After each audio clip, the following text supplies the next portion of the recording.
আসসালামু আলাইকুম। আজ আমি ফুলকপির পুরি তৈরি করে নিয়ে এলাম। ফুলকো দেখতে যেমন সুন্দর, খেতে কিন্তু অনেক ক্রিস্পি আর ভিতরটা কিন্তু অনেক সফট। আমি মিক্সিং বলে মধ্যে আমি নেব 2 কাপ আটা আর নেব স্বাদ মতো লবণ দিয়ে আমি সামান্য তেল দিয়ে ভালো করে হাতটা দিয়ে মেখে নেব। এই যে এইভাবে ঘষে ঘষে কিন্তু আটার তেল সব ঘষে ঘষে এভাবে মেখে নিতে হবে। নেওয়ার পরে এখানে আমি নর্মাল তাপমাত্রার যে পানিটা সেটা দিয়ে অল্প অল্প করে টাইট একটি ডো তৈরি করে নিব।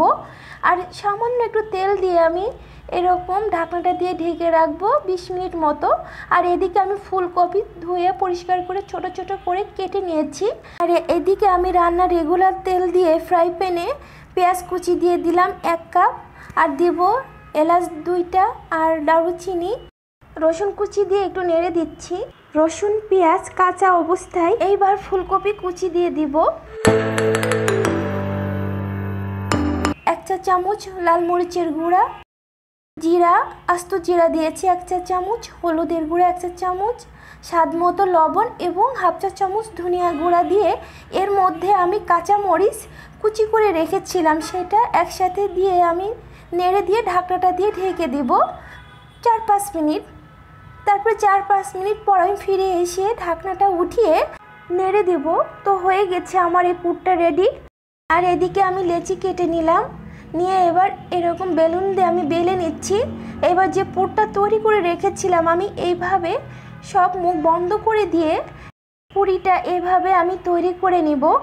আমি দেখাচ্ছি কেমন মোটা হবে, যেমন আমি এভাবে সব পুরিগুলা তৈরি করে নেব। এবার এদিকে ফ্রাই প্যানে পর্যাপ্ত পরিমাণে তেল দিয়ে আমি আগের থেকে তেলটা গরম করে রেখেছিলাম। এখন পুরিগুলা সব দিয়ে দেব এই তেলের মধ্যে। এখন আমি উল্টিয়ে পাল্টিয়ে নিচ্ছি।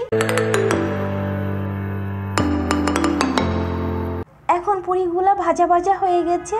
এখন আমি এই ফুলকো পুরিগুলা সব তুলে নেব এভাবে। তো দেখলেন তো কত সহজে এই পুরিগুলা তৈরি করা যায়।